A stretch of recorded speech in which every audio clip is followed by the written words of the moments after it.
Good morning. Welcome back to the Broadcast Retirement Network. I'm Jeff Snyder. This is BRN Sunday for Sunday, July 24th, 2022.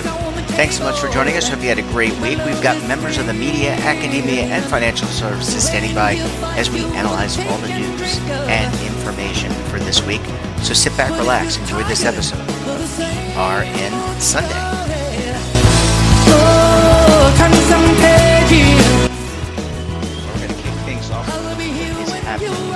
Products and technologies. Managing editor of TheStreet.com, Daniel Klein. Dan, so great to talk to you. Thanks so much for joining us on the program this morning. Good morning, Jeff. Happy to be here. Yeah, there's a lot to get to, and I want to start off with news that broke late this past week. Amazon continuing to make a push in the healthcare arena with its announced purchase of One Digital. I want to get your thoughts on this from a consumer perspective, but also, a healthcare perspective. So healthcare is ripe for disruption, but it's also incredibly entrenched. I don't know if you've gone to the doctor recently, Jeff, but a lot of doctors are still using like fax machines and physical prescription pads and taking notes. And even if they're using iPads or other devices, they're using them in sort of out-of-date ways.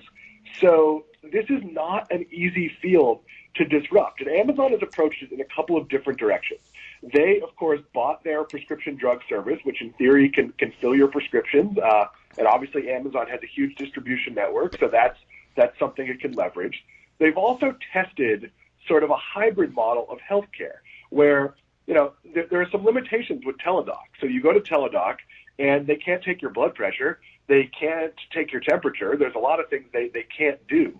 So Amazon has a model for its employees and some surrounding businesses where they can dispatch a nurse to your house. So you might see the doctor on a digital telehealth basis, but then when it comes time to actually do some diagnosis or take some tests, there's a physical nurse that's sent to you that can draw blood, that can do some of the things that need to do for total health care. And now with this latest purchase, they're buying a network of primary care physicians. And in theory, they could build this sort of hybrid model where maybe it starts with telehealth and where it has to move into the real world, it does, or maybe it starts in the real world, but follow-up visits are telehealth or hybrid. So this is Amazon trying to find the way to break into something and do an industry differently that really doesn't want to be done differently. Yeah, I mean, look, I often joke with you and others about the inertia that exists. Everyone talks in every industry about change, Dan, okay? We all talk about how everyone's got to be accepting of change. But it's funny how the people that are opining and talking about that are really stuck in doing things the same way. And as you know, we talk regularly, a lot of times by email and text, but we had a fellow from Harvard Medical School on this week talking about Part D of Medicare, which is the prescription drug plan. And there was a study done, I don't know if you saw this, I'm sure you did because you read every darn thing that's out there.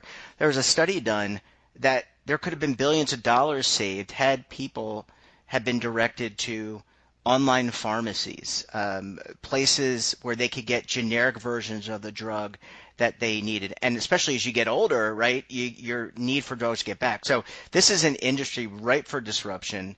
It's needed. And the question is, how do you get from point A to point Z?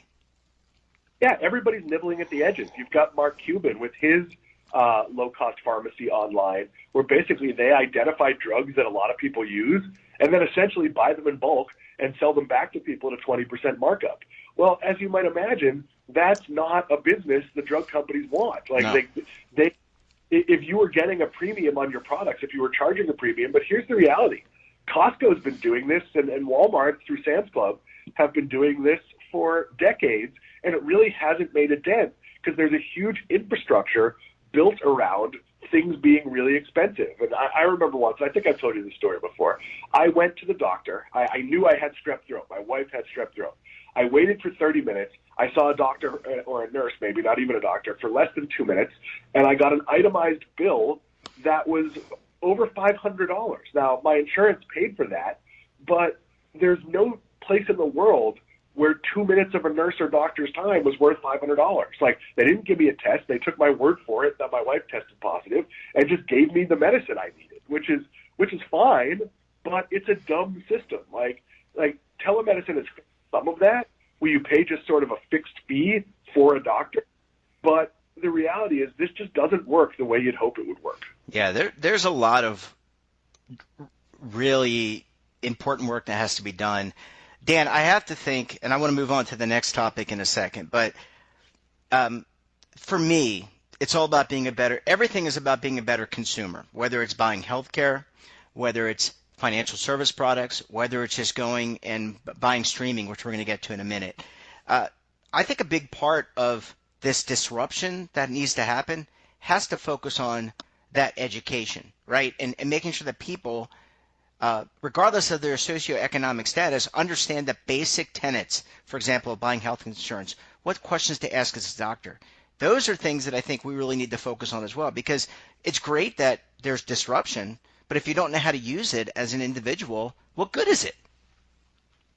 Yeah, that's the problem. But look, people find their little hacks. You know, I cruise a lot, Jeff. Yep. And a lot of times we stop in Cozumel, where drugs that are prescription here are over the counter. You see people buying their blood pressure medicine or whatever else it might be because it's cheaper, even if they do have health insurance. And you shouldn't be buying drugs that you don't 100% know what they are. But if you can't afford them and that's your best path forward, people are going to do that. So it's really, really tricky, and it's something that we really should be doing on a national level. But this is an area where money has made change impossible, at least on a governmental level, and it's going to take an Amazon. Look, a lot of my friends in this space don't believe this change can happen. And I think Amazon and others will find a way, but they've been trying to find a way for a decade, and it's happening very slowly. It is happening slowly, and we need that to change, especially with baby boomers retiring. That's like our largest generation retiring at such a high rate. All right, Dan, let's shift gears and want to talk about streaming. A couple things. First, let's talk about the streaming wars, and that's something that, it's Netflix on one side, and then you've got Disney Plus, HBO Max, Paramount Plus, Peacock. Has Netflix lost the streaming wars?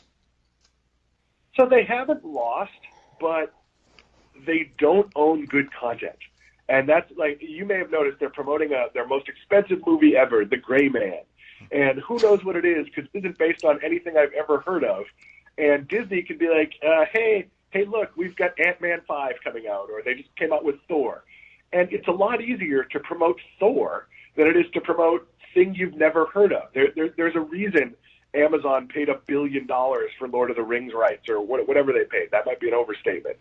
So getting a foothold is owning content people care about. And really, the only signature show Netflix really has is Stranger Things. And you could argue Squid Games and a few other things, but can you build a Stranger Things universe? I don't know. Can you, look, Amazon Prime has The Boys, and that can spin off an entire superhero universe. That's where Netflix should be focusing, is on building franchises or buying well-known intellectual property. And instead, they continue this model of let's throw $200 million at The Rock, and he can make a movie, where whatever, there's the world's biggest sandstorm ever, and The Rock has to fight it, or who cares? It doesn't matter. You maybe kind of watch it, but you don't have any engagement with it. Whereas Disney Plus, I'm excited for the least interesting shows. I mean, I'm watching Miss Marvel now, which is a show I probably wouldn't have watched, but you kind of want to know where it fits in the continuity of the overall Marvel universe. Netflix just doesn't have enough of that, so they're wasting billions of dollars on shows nobody feels close to. Dan, there was also an announcement this week that I think Amazon Prime, the video piece of the Amazon, is getting a refresh. We just talked about Amazon in the front part of this segment with digital one digital and healthcare. What about this refresh? They don't have the same level of content. There are a few series that I've watched, Bosch Legacy. I like crime shows and things like that. Um, any chance that they can compete? And does that mean anything other than maybe they're just fixing their UI, which wasn't very Yeah, good to begin with? I don't think competing is their goal. I think the goal at Amazon is as more things move from digital to physical shipping, which I don't think has actually happened, but let's pretend that that model happens at some point, is to keep you as a year-long subscriber instead of someone who maybe gets Amazon Prime for the holiday season or for part of the year. They want you to go like, I'm not really ordering a lot from Amazon, but hey, I'm watching Foundation, so I don't want that. That was actually Apple. I'm watching Upload or whatever it might be. So I think with Amazon Prime, part of it is that like Jeff Bezos and Amazon execs wanted to meet celebrities, but a small part of it is just let's produce a couple of good shows every quarter, keep people engaged. And yes, the user experience could be improved. I think that's really true for everybody in this space. But I wouldn't put a lot of thought. Like they're not trying to knock off Apple or not knock off Disney or Netflix or anybody like that. Dan, as an aside, since we're talking about Amazon, and this was not Amazon, it wasn't branded Amazon, but I was sitting grabbing some coffee or grabbing watching my tablet last night in front of the Starbucks, and what went past me? A rolling drone. I thought it was R2D2, but it was a delivery drone. I'd never seen that before. As you know, I live in Charlotte, North Carolina, in what's called Uptown. It rolled right by, and it watched to cross the streets. It knew when to go across the street and when not to come across the street. That was pretty neat. Yeah, the problem is history has shown that within like 2 hours, like some teenagers are going to bash it in with a baseball bat. That's true. Go ahead. I'm sorry. Look, Jeff, I've been studying binary all these years because I'm looking forward to speaking someday with my personal R2D2. But I feel like robots, look, my Roomba does a good job, and it's really smart. And it's navigating the fact that my house is full of boxes, and it still largely doesn't get trapped all that often. But I don't think we're moving to this world where robots are a big part of it. And drone delivery and robot delivery is still sort of a gimmick, and we'll see more of it. But I'm not so sure we're moving to this like Jetsons world where we all have robot maids. Like, I'd like it to happen, but it doesn't seem likely. Yeah, it just seems like that whole movie I, Robot, that's not going to happen anytime soon. Last question, Dan. Just went back to streaming for a second. I forwarded you a story I saw that Chicago, the great city of Chicago, the Windy City, has negotiated a deal to tax streaming. There are taxes on your cell phone, or not even what is it called? On your iPhone mobile plan, because it's not really cellular anymore. But anyway, there are taxes there. There are taxes on your cable. Is this par for the course, or is this just another opportunity since the 38% of 50-year-olds, so that people like me and older, are using streaming? Okay, Dan, so that is clearly the direction things are going. So is this another revenue stream for the government anticipating a major shift by the demography in the country? I think it becomes pretty tricky because, like, okay, Chicago's taxing it. What if Illinois also wants to tax it? What if the federal government? And that's how your smartphone bill is. Yeah. Like, I remember when I moved from Westchester County to Connecticut, like, there was like a very small tax that Sprint kept charging me for years and years that it should have dropped. I think we should deal with this on a national basis, on a federal legislation basis. I think it's perfectly fine that digital products be taxed, but it also has to happen on sort of a standardized basis. I don't think we want to use it like income tax, or it's like, hey, move to Florida, we don't tax your Netflix. I'm not seeing anyone's concerned. And then there's a lot of tricky things, like I get my Netflix largely paid for by T-Mobile.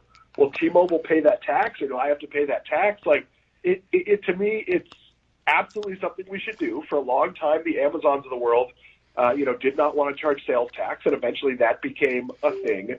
But I think it has to be a nationally negotiated deal, and maybe it's a federal tax that's distributed to the states, which is distributed to the municipalities. I think it's fine to pay 6-8%, whatever it is, on your $14.99 or your $5.99. But it should not end up being like a sea of taxes the way smartphones have been. Yeah, well, just given everything that's going on with inflation, I'm not sure people could stomach more of that, but you know how it works. They'll probably kind of hide that in there with a litany of other things. Dan, we're going to have to leave it there. Great segment, of course, this week. Great always to talk to you. Love the breakdown. We've covered a diverse amount of topics. Great to talk to you. Enjoy the rest of your weekend, and we'll talk to you again very soon, my friend. I'll talk to you soon. Thanks, Jeff. Bye again.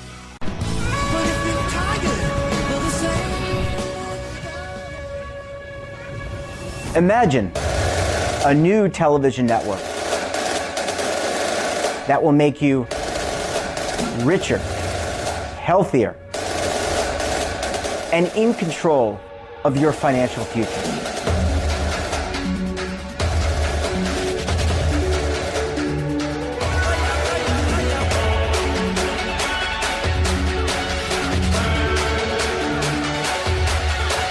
This network is for the policewoman in Nashville, Tennessee, the baker in Dubuque, Iowa, the teacher in Lexington, Kentucky. We want to make the idea of savings and retirement culturally relevant. But what do you see as a defining issue of the midterms?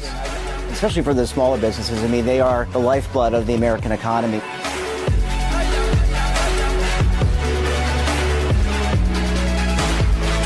Featuring exclusive interviews, current affairs, and docuseries. 33 years old, you retired early. The philosophy is money only matters if it helps you live a life that you love. But you got to start thinking about retirement as soon as you get in. The Broadcast Retirement Network will drive very high engagement with premium partnerships. So this isn't retirement and savings for your parents or grandparents. This is for all Americans. And we're going to change the way you think about money.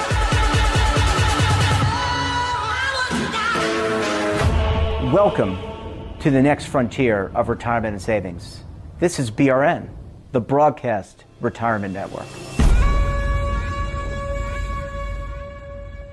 Are you stuck with a low credit score? A credit report and score that's causing you to be denied credit or pay higher interest rates than others for the same things? Then do what Terrence did and call Credit Repaired for your free credit evaluation to help restore your credit. I started thinking about buying a new house, and my score wasn't where I needed it to be. I called and spoke with one of the representatives, and we just had a good conversation, and I liked what he was saying.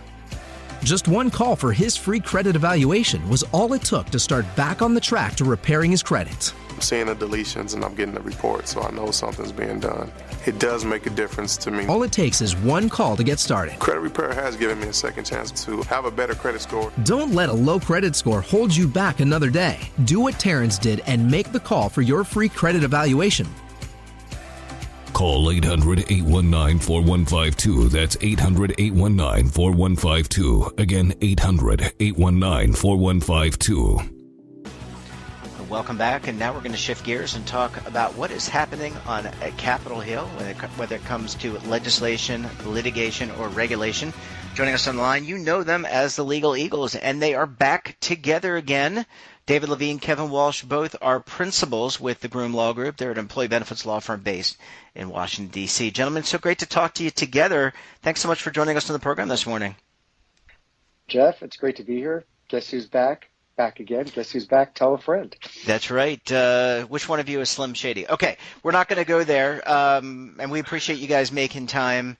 You guys are in disparate places, unrevealed locations, but you know there's a national data privacy bill that is gaining traction, and I thought I would start with you, Kevin, ask for your input on this bill that is, I think, passed the subcommittee, but is now going to the full House. But what can we glean from this national privacy bill, which I would think would have some implications as it relates to retirement plans, benefit plans, all the things that we talk about on the network? Yeah, so I think one of the key things here is that we're still in the very early stages of developing, national privacy policy. And we've seen so far a handful of states have implemented privacy bills, California being the most prominent, but other states like Virginia and Colorado have done their own privacy bills. Right now, I think the House and Senate, Republicans and Democrats, are working to see if there's a path forward for federal privacy legislation. And what we're seeing is some of the things that have caused hiccups before continue to cause hiccups, while on other items there seems to be broader consensus. So, I mean, what the new bill would do is it would, if it were enacted, it would give consumers more control over, the collection of and the use of information related to them by businesses. Mm-hmm.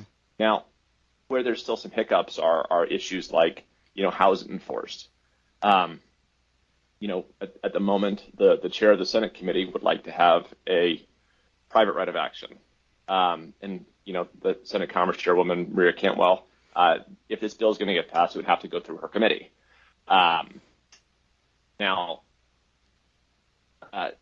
Senator Cantwell has indicated that, without a private right of action, if arbitration is the enforcement mechanism or a state aid is the enforcement mechanism, that, it's unlikely to get any action in her committee.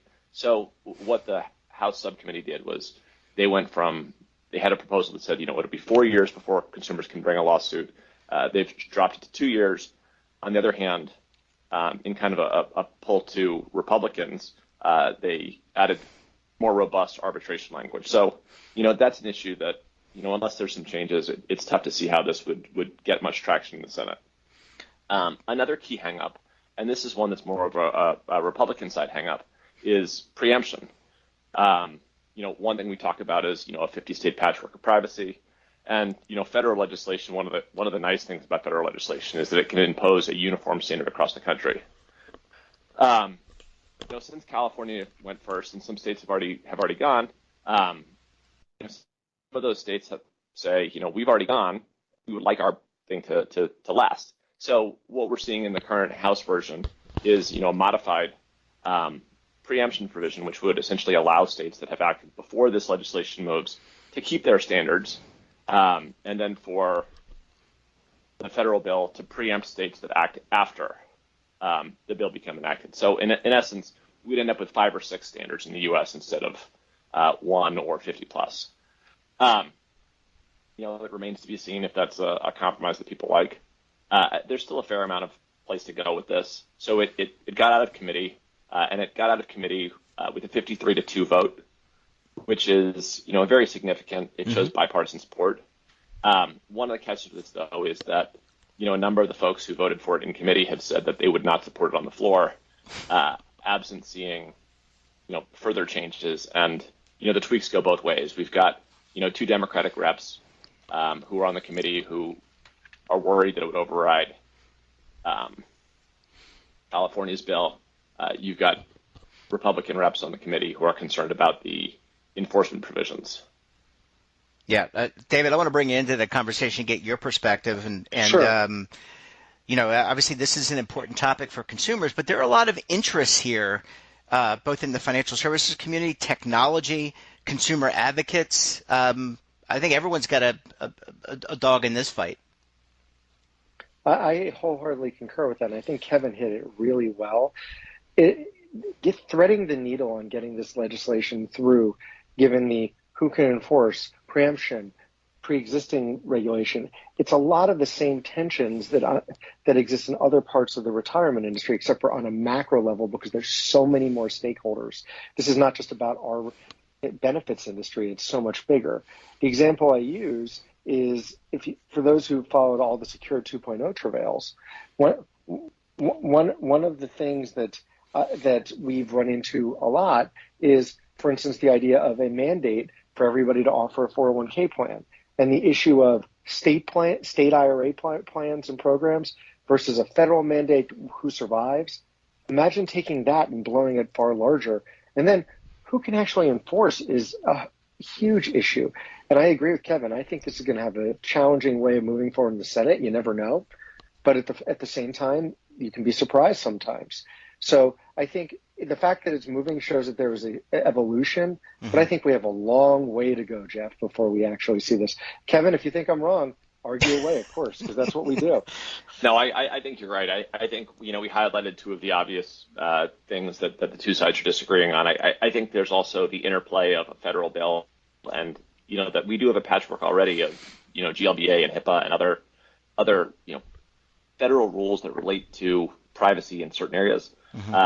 So, many of those privacy bills go through other committees, so we could still see some, jurisdictional mud fights in terms of figuring out how, different federal privacy statutes interact with one another, and that I think we're on our way towards federal privacy legislation. I'd be very surprised if we got there this year. Kevin, I like that you said the word jurisdiction mud fights. I'd never heard of that, but I'm trying to envision what that would actually look like in the well of the Senate or the House. Well, actually, Jeff, I have to add one last note on that. Yes. Imagine standing at the four corners where the four states meet, and every regulator stands there, and it's like a snowball, but a mud fight, and everybody stands there. The image is perfect for me. It is. We would love to have all these different parties on to talk about this. This is such a big, important part of technology and how all of us are using technology. So I don't think this debate will go away anytime soon. We'll be watching this one closely. David Levine, Kevin Walsh, better known as the Legal Eagles, thanks so much for joining us. Enjoy the rest of your weekend. We'll talk to you again very soon. Thanks, guys. Thanks, Jeff. Thank you, listeners. Thank you, Jeff. And that wraps up this episode of BRN Sunday.